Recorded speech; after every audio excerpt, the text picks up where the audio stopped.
Illum se nħarsu lejn il-ħajja u x-xogħlijiet ta' Juan Mamo, awtur li mhux daqshekk magħruf, imma huwa importanti ħafna fl-istorja tal-letteratura ta' pajjiżna.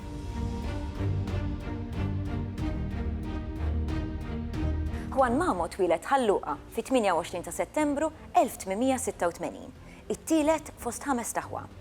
Ta' 13-il sena kellu inċident fejn tilef id-dawl tajnu l-leminija. Fl-istess sena missieru ntbagħat il-ħabs fuq akkuża ta' qtil volontarju. Mamo nnifsu xellef tifru mal-ġustizzja. Fl-1906, fl-età ta' 20 sena, huwa nstab ħati ta' attentat ta' qtil volontarju u ntbagħat 20 sena ħabs b'xogħol ibes. Wara 6 snin u xarejn, huwa ngħata l-maħfra peress li kellu kondotta tajba. Mamo kien wieħed mill-ħbieb u dixxipli ta' Manuel Dimek. Ir-relazzjoni bejn Dimek u Mamo kienet aktar minn sempliċement ammirazzjoni, imma kien hemm ukoll sens ta' ħbiberija. Fil-kitbiet bikrin tiegħu tal-gazzetti tidher ħafna l-influenza Dimekjana. Iktar kemm beda jikteb dik l-influenza dejjem bdiet iktar tonqos. Għaliex Mamo telaq mill-personalità tal-lim u riformista li kien Dimek u ħoloq il-personalità umoristika u satirika tiegħu. Bejnietom it-tnejn kien hemm dan is-sens ta' ħbiberija għaliex kellhom ħajja li hija simili ta' xulxin u għalhekk kien faċli ħafna iktar li jifhmu l xulxin. Għalhekk Dimek bħal donnu ħalla fidejn Mamo biex ikompli dak li bedaw fil-kitbiet tiegħu. Jgħidu li Mamo kien bniedem b'karattru diffiċli, stramp, tagħlih waħdu u jħobb jimxi fid-diżabitat. Kitbietu ma kienx tirrifletti dan. Kellu stil frontali u niggieżi. Mamo l-persuna u Mamo l-awtur kemm il-darba jitlu f'xulxin. U dan narawh l-iktar minnu li tinnanna venut fl-Amerika fejn Juan Mamo jikteb, anki mill-istudji li qed naraw illum, bħalli kieku blog ta' snin bejn wieħed u ieħor bejn l-1928 u l-1931. Isemmi nies li jeżistew tassew, isemmi postijiet li kellhom tifsira partikolari fejn hemm ħafna referenzi kulturali u anki bil-ġenjalità unika ta' Mamo idaħħal lilu nnifsu kważi bla ma nindunaw bħala karattru fir-romanz tiegħu stess. Hemmhekk naraw il-persuna ta' Mamo li tidħol kemm il-darba fil-fiction tiegħu. Ġifieri għandek narratur verament iżda bħalli kieku qed tisma' lil Mamo l-bniedem jitkellem. U mbagħad ċertu ħwejjeġ li naraw fuq li tinanna fl-Amerika narawhom ukoll b'xi mod riflessi fil-ġrajiet li kellu fil-ħajja tiegħu. Il-politiċi li kien jiltaqa' magħhom, il-ħarġiet li kien jagħmel, id-delizzji li kellu, l-interessi li kellu. Jiġifieri dil-ħaġa ta' Mamo awtur u Mamo persuna reali, il-mod kif jitlu f'xulxin għajmunna l-kurzità dwar dan il-personaġġ uniku. Tajjeb ngħidu li Mamo ivvjaġġa spiss u għex barra minn Malta. Jien naħseb li uħud mill-aktar kittieba interessanti Maltin huma dawk li vjaġġaw fil-fatt bħalma għamel Mamo. Ġifieri Mamo jirrakkontanna anki fil-artikli tiegħu tal-Gazzetta vjaġġ li jagħmel l-Ingilterra, pereżempju, vjaġġ li jagħmel Pariġi u l-meravilja li kienet jara f'daw l-bliet. Ġifieri wieħed jista' jimmaġina f'dak iż-żminijiet, fl-20 fit-30ijiet, miċ-ċokon ta' Malta, Mamo li ħajtu li twilet ħalluqa mbagħad il-Marsa il-Ħamrun li f'daqqa waħda jara l-kobor ta' Londra, l-kobor ta' Pariġi. U Mamo kien dejjem affaxxinat minn misbuħija tal-belt il-kbar u mill-kulturi li lim minn Malta. U da l-istess passafar li għamel Dimek, pereżempju, Dimek li kien mar il-Montenegro, kien mar l-Italja biex anki jgħix il-problemi soċjali dak iż-żmien. Dan mbagħad jitrasferixxi ruħu anki fir-romanz li tinanna venut fl-Amerika fejn dil-meravilja tas-safar qiegħed ironikament grupp ta' Maltin minn raħal fit-Tizju bħalla kieku u jqiegħdhom fil-kobor tal-Istati Uniti tal-Amerika jibgħathom New York. U hemmhekk isseħħ il-kummedja traġika sa ċertu punt it-traġikummedja ta' dar romanz ċelebri fejn daw il-Maltin injoranti bla sena u mhux lesti biex jgħixu din il-ħajja ta' emigrati jgħaddu mill-praspar li huwa magħruf għalih dan ir-romanz. L-iktar pubblikazzjoni magħrufa ta' Mamo hi bla dubju u li tinnanna venut fl-Amerika. Dan ħareġ fil-forma ta' faxxikli fis-sena 1930-1931. Fih Mamo jattakka l-aktar mhux il-barrani imma lin-nies komuni, dawk li xtaq li riformhom. Jirreferi għalihom bħala ġidra u rjus il-basal fost l-oħrajn. F'dan ir-romanz Mamo jirrakkonta l-Malta ta' żmienu. Jirrakkonta dak li kienet jiġri fil-ħajja ta' kuljum, fil-politika, fis-soċjetà, fil-kultura popolari, jirrakkonta dak li kienet jiġri fil-gazzetti, dak li kienet jitqal fil-gazzetti, jirrakkonta dak li kienet jiġri fit-toroq, il-figuri li kienu popolari fost in-nies u li mhux bil-fors kienu jissemmew fil-gazzetti ngħidu aħna. Imma huwa romanz ukoll dwar il-politika, dwar ir-relazzjonijiet ta' poter fil-pajjiż. Ma jitkellimx dwar il-kolonializmu Brittaniku, ma jitkellimx dwar l-Ingliżi, ċertament ma jikkritikax lill-Ingliżi, ma jikkritika ħafna lil dawk il-Malti li kellhom il-poter f'idejhom, li kellhom is-saħħa kulturali, li kellhom l-edukazzjoni, li kellhom pożizzjoni fis-soċjetà u li fil-fema tiegħu ħallew lil Maltin komuni, ġifieri il-maġġoranza l-kbira tal-Maltin fil-għama, ħallewhom fil-aks, ħallewhom fil-għama tal-edukazzjoni speċjalment. Imma huwa romanz ukoll dwar il-lingwa. Forsi l-iktar ħaġa li tispikka f'dan romanz hija l-lingwa. Il-lingwa tal-poplu, il-lingwa mitkellma, il-lingwa letterarja li hu bej jammira u bej iwaqqaħ ċajt u jirronizza dwarha. U anki il-kreattività lingwistika. X'tista' tagħmel bil-lingwa, kif tista' toħloq kliem ġdid, kif tista' tikkrea ideat ġodda billi tuża l-lingwa b'mod mhux tas-soltu. U huwa wkoll romanz dwar kif tikteb romanz. Minbagħda dan huwa romanz serju ħafna, għax Mamo jrid illi Malta ma tibqax lura li l-Maltin jitlu fid-dinja moderna, illi jistaġbu b'dak li qed jiġri fil-bliet il-kbar li hu kien jammira li fil-romanz huma New York u Pariġi, u jiddakru mill-modernità ta' dawn il-bliet, mill-avvanzi xjentifiċi u teknoloġiċi u fuq kollox mentali ta' dawn in-nies. Mela minbagħda huwa romanz serju ħafna. Mill-banda l-oħra dan romanz tad-daħq. Ġifieri dan huwa romanz mimli umorizmu, mimli sitwazzjonijiet biex ngħidu hekk tat-teatrin għandek qisu sensiela twila ta' xeni mit-teatrin. Ġifieri sitwazzjonijiet fejn il-karattri jġibu ruħhom b'mod kważi estrem, dejjem qegħdin fix-xifer, dejjem qegħdin fit-tarf, dejjem qed jagħmlu affarijiet illi ma tistennix li bnedmin jagħmlu. U f'dan is-sens allura huwa romanz tal-esaġerazzjoni, imma dik l-esaġerazzjoni, dak id-daħq, dak l-umorizmu iġelek kontinwament taħseb fuq ir-realtà soċjali u intellettwali, mentali tal-Maltin ta' żmienu. Għax Mamo jgħid, nistgħu ma nikdbux il-veru u fl-istess ħin il-ħin kollu jesaġera jew għalina ħafna drabi dawn li s-sitwazzjonijiet li jirrakkontu huma eżaġerazzjonijiet. Imma dawn l-eżaġerazzjonijiet fil-verità jixtu attenzjoni kbira fuq ir-realtà tal-ħajja ta' kuljum. L-emigrazzjoni kienet tema rikorrenti f'kitbiet Mamo. Għaliex kienet jagħda daqshekk importanza? Is-soċjetà li fiha għex Mamo kienet soċjetà li fiha l-emigrazzjoni kienet kwistjoni kbira ħafna. Kienet tolqot tista' tgħid lil kull familja.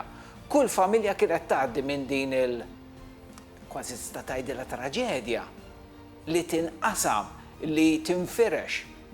Tista' tgħid mal-erba' tirjieħ tad-dinja għax hawnhekk diġà qed nitkellmu fuq il-Maltin li qed imorru f'dik li konna nsejħula dak iż-żmien id-dinja ġdida. L-ewwel artiklu li qatt kiteb Mamo kien b'din il-mistoqsija. Tgħid immorru l-Kanada? U mbagħad l-artikli li kiteb eżatt wara kienu artikli li hu kiteb meta hu stess mar l-Eġittu. Mamo kien konxu ħafna minn dan il-fenomenu soċjali importanti ħafna tal-emigrazzjoni li kien imiss il-ħajja ta' kuljum ta' eluf ta' Maltin. Kull familja misset mal-immigrazzjoni. Nistgħu ngħidu li dan hu romanz dwar kif tikteb romanz, kif l-ideoloġiji tal-awtur jiġu preżentati fl-letteratura. Fir-romanz u li tinna venut fl-Amerika hemm konċentrazzjoni ta' dak kollu li għal Mamo kien importanti. Il-kreattività, l-umorizmu, is-soċjetà, kif taqra s-soċjetà, il-politika, l-edukazzjoni, il-ħtieġa kbira tal-qari, il-kuntatt mal-barranin, is-safar li jiftaħlek jekk ikollok l-attitudni it-tajba li jiftaħlek moħħok, li jagħtik perspettivi oħrajn, dawn kollha jidhru fil-karattri tar-romanz. X'jiġri fir-romanz jiġri li Feliċ jaħtaf l-opportunità li tagħtih din l-avventura tal-immigrazzjoni biex jitgħallem l-Ingliż, jitgħallem jagħmilha man-nies, jitgħallem snajja oħrajn, jitgħallem ħiliet oħrajn. Fil-waqt li l-maġġoranza il-kbira, il-Maltin l-oħra kollha li hemm f'din il-kumitiva ta' emigranti li marru l-Amerika, imorru New York imma jibqgħu jgħixu bħalli kieku għadhom Malta, bħalli kieku għadhom fir-raħal tagħhom f'Malta. U allura xi jagħmel Mamo? Jaqbad grupp ta' Maltin, joħodhom New York, imma mhux tant biex jitkellem fuq New York, imma iktar biex jitkellem fuq il-Maltin ta' Malta. Speċi aħna fil-letteratura ngħidu la din il-proċess illi inti minn xi ħaġa magħrufa tagħmilha xi ħaġa stramba u permezz ta' din is-sitwazzjoni stramba il-Maltin li qegħdin New York jirrifletti fuq il-Maltin u l-mentalità tagħhom f'Malta. Naqraw silta mir-romanz U li tinnanna venut fl-Amerika. Mela darba, meta sħabu U li tinnanna kienu ġajilhom li sifru xi 3 xhur u ġiet aħbar falsa li diġà faru bil-ġid u li Girgor minn ħmaru ġaħan li kien qalu li meta jiġi lura mill-Emilke għar-raħal biħsibu jagħmel qampina kbira u vintirtol għall-Knisja. Dan gajtu xpakka bil-ejra meta ra l-istanew, far bil-korla u għalhekk ftakar fil-ħsara li ħalef li jagħmel. Beda jitkellem waħdu u xejn jridu bit-tliet tiswaba miftuħin.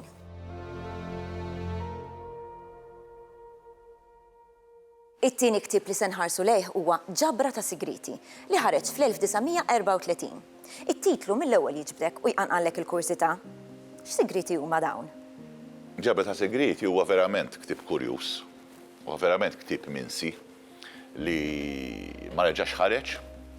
U Ġabra ta' Sigriti huwa qisu handbook ta' tricks u ta' ħwejjeġ kurjużi. Dak iż-żmien irridu nifhmu li ħafna nies anke minħabba l-injoranza kienu jiġu mqarqa minn nies li kienu pereżempju juruhom fatat jew iwemmnuhom li hemm xi fatat jew nkella jagħmlu affarijiet strambi u allura kienu japprofittaw mill-kredulità popolari.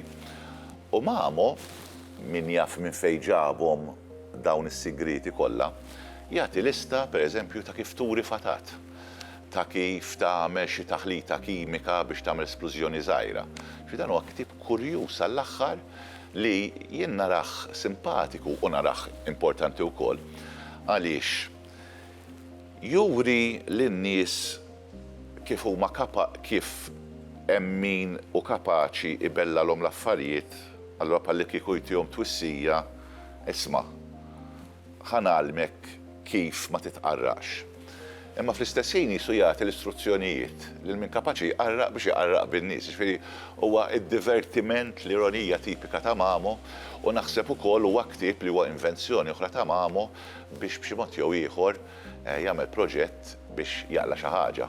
Ġifieri Mamo kellu xogħlijiet irregolari, kellu xogħlijiet differenti, kellu dar tal-pubblikazzjoni b'xi mod jew ieħor, kellu magna tal-istampar u dal-ktieb Ġabra ta' Sigriti huwa ktieb verament oriġinali.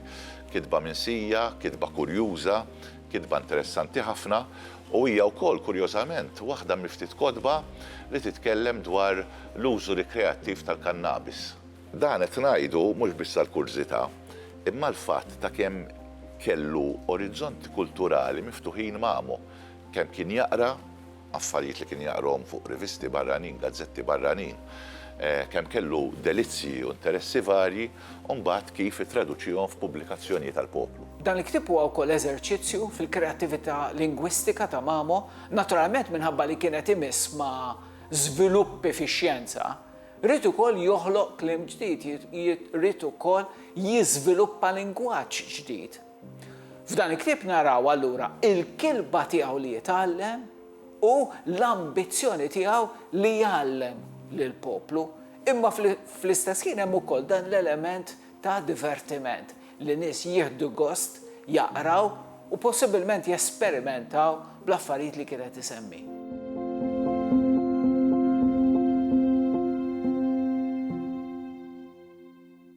Ktib ieħor interessanti li tina dewqa tal-interessi diversi ta' Mamo huwa Obstetricia Illustrata. Dan ħareġ fl-1939. F'dan il-ktib Mamo rid jgħallem lill-poplu dwar it-tqala u l-ħlas. Dan kien suġġett tabu fis-soċjetà ta' żmienu. L-Obstetricia Illustrata huwa ktib interessanti ħafna. Għaliex huwa ktib li ħareġ fl-1939 u jitkellem dwar il-ħlas ta' tfal, kif jitwildu tfal. U allura dak iż-żmien kien jitqies ktib avantgard u spint.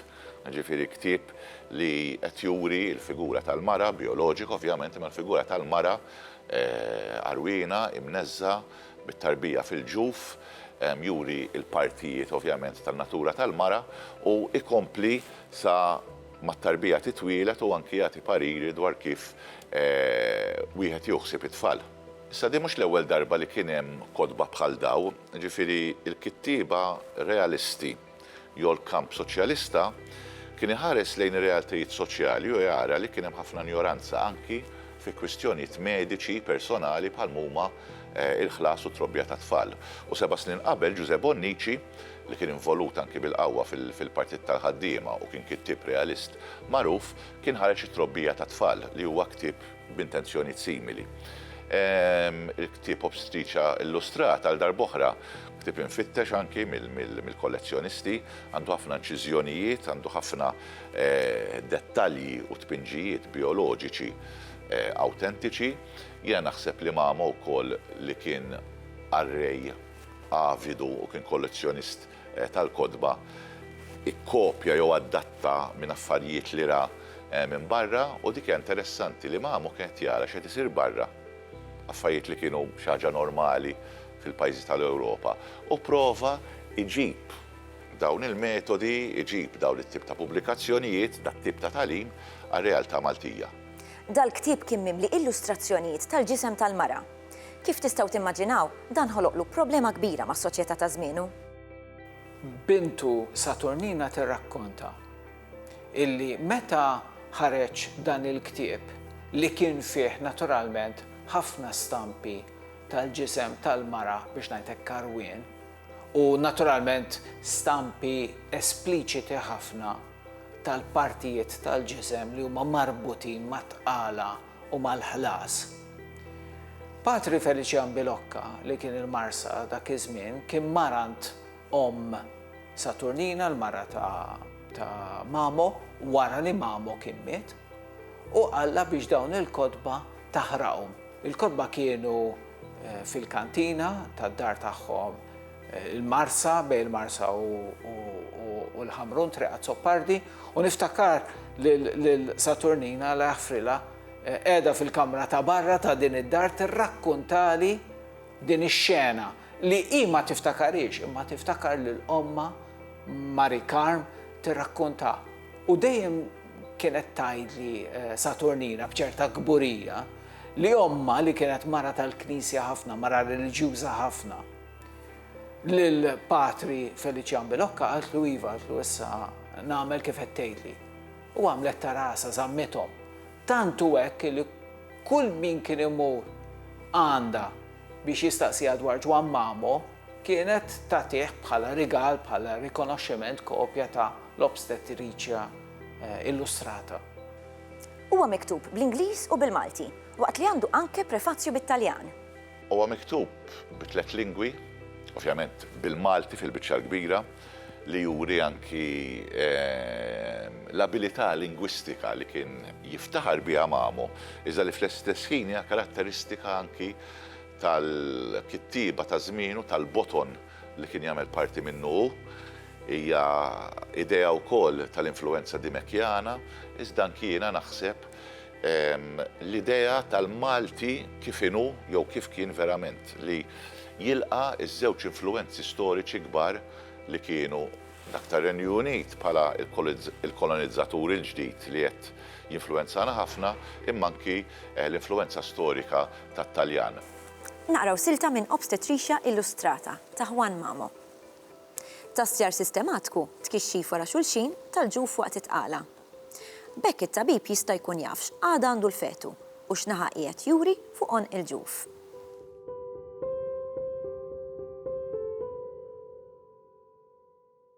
Mamo kellu ħanut tal-kodba u magna tal-istampar fil-Ħamrun. Kien beda jippubblika xi xogħol. Din id-dar ta' pubblikazzjoni kien jisimha Dar ta' ħruġ il-kodba meħtieġin.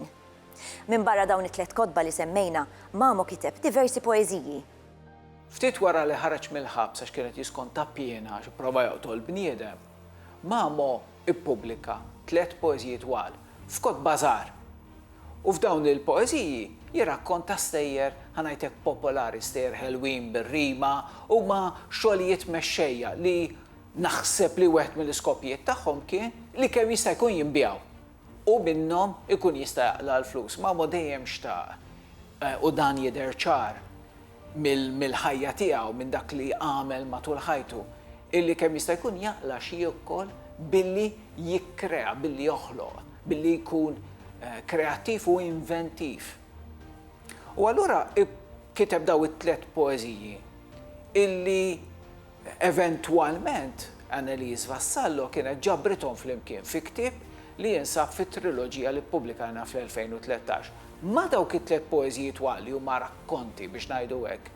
Hemm poeżiji oħrajn li huma iktar ħanajdu hekk poeżiji tal-okkażjoni. Pereżempju hemm poeżija minnhom li fiha qed jitkellem fuq personaġġ li hu kien jħobbu ħafna, kien jammirah ħafna li kien Gerald Strickland. Hemm poeżija oħra dwar dak li ġara fis-7 Ġunju. U hemm poeżiji oħrajn. Il-poeżiji huma iktar xhieda tal-element romantiku fil-poeżija tiegħu, fil-kitba tiegħu, fil-personalità tiegħu. Mamo bħalli kieku juża l-poeżija iktar biex jiċċelebra milli biex jikkritika. Fil-proża Mamo huwa ferm iktar ibes jaqta fil-laħam il-ħaj. Fil-poeżija iħalli ftit il-kelma, ir-ritmu, is-sabiħ tar-rima jiġri bih ikolli ngħid. F'dan is-sens għalkemm it-temi huma simili, għandu din it-tendenza però li jirromantiċizza ftit xi ħaġa li ma tantx narawha fil-kitbiet l-oħrajn tiegħu. Mamo kiteb ukoll numru ta' novelli. Fl-2010 dawn ġew miġbura minn Mark Vella. Dewnet ħaġa kurjuża hi li n-novelli nkitbu fil-gazzetti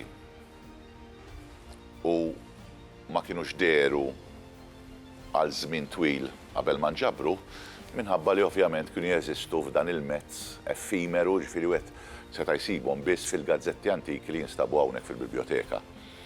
U issa nafu li Mamo qabel ma kiteb Politin Nanna Venut fl-Amerika kien ġa jipproduċi ħafna novelli. Ġifieri jipproduċihom sew wara r-romanz, sew qabel ir-romanz u sew wara r-romanz, ġifieri qabel l-1930 u wara l-1931. In-novelli juru wkoll il-proġett ta' Mamo. Aħna konna naħsbu li r-romanz li Nanna Venut fl-Amerika kien verament eċċezzjoni, kien fula f'qara li dana Mamo bħalli kieku qam darba u kiteb dar romanz. Imma meta taqra in-novelli tibda tara li hemm tematika rikorrenti, li hemm proġett li Mamo ilu jaħseb dwaru sewwa u dak li hemm fuq Nanna Venut fl-Amerika huwa wkoll il-kontenut, l-idejat anki l-istrateġiji narrattivi li hemm fin-novelli u viċi versa. Jiġifieri in-novelli u r-romanz inqisuhom bħala opra waħda organika li turi it-tematika, l-ossessjoni tematika kontinwa ta' Mamo. Bħalli mallem tiegħu dimek, Mamo ħareġ żewġ gazzetti, Il-Jun u l-Fkir Malti. L-Jun u l-Fkir Malti huma għal darb'oħra esperimenti ieħor ta' Mamo biex jipproduċi xi ħaġa. Kienu gazzetti żgħar, gazzetti osra, ma tantx damu, u kellhom iktar l-aspett satiriku u kellhom l-aspett letterarju, x'fehmek kont issib il-poeżiji tiegħu, kont issib ukoll ċertu ħrejjef li wieħed jissoponi li għalkemm kienu pseudonimi, wieħed jissoponi li kitibhom Mamo u wieħed jissoponi li l-gazzetta kollha kien jiktibha Mamo. U fil-fatt ċertu ħrejjef jiena kont ukoll ippubblikajthom fl-appendiċi tan-novelli, jiġifieri wieħed jista' jara wkoll li Mamo kiteb iktar minn novelli u minn romanz, ġifieri hemm numru ta' kitbiet anonimi jew pseudonimi li wieħed possibilment jista' jallaċċhom jabbinhom ma' Mamo. Il-gazzetti kellhom lan li kellhom il-gazzetti ħafna minn dal-gazzetti żgħar ta' żmien, ġifieri lan satiriku, lan letterarju, imma dejjem kellhom dik id-dimensjoni politika. Issa kienx dimensjoni għolja jew kienet dimensjoni baxxa, xorta waħda kienu qed iħarsu lejn ir-realtà ta' kuljum u jippruvaw jiddiskutuha fil-każ ta' Mamo l-Fqir Malti u Liljun bil-mezz satiriku umoristiku li huwa tipiku tiegħu. Issa se naqraw silta mill-gazzetta Il-Fqir Malti. Il-fqir ikkalpestat u x'mistħija nħossu ġofina infusna meta naraw u nifmu li f'dal pajjiż nistrani per eċċellenza ma jeżistix ħlif ħafna mart. Mart ta' injuranza l-aktar kera fuq il-brikkunati, il-ħażen, l-ama, in-nuqqas tal-ġieħ, in-nuqqas tal-irġulija u l-wiċċ bla mistħija. Bħal dimek qablu, Juan Mamo ħadem qatih biex il-poplu joħroġ mill-injoranza u l-miżerja permezz tal-edukazzjoni. Fil-programm li jmiss se nħarsu lejn l-eqdem poeżija bil-Malti, il-Kantilena ta' Pietru Kaxaro. Għal darb'oħra.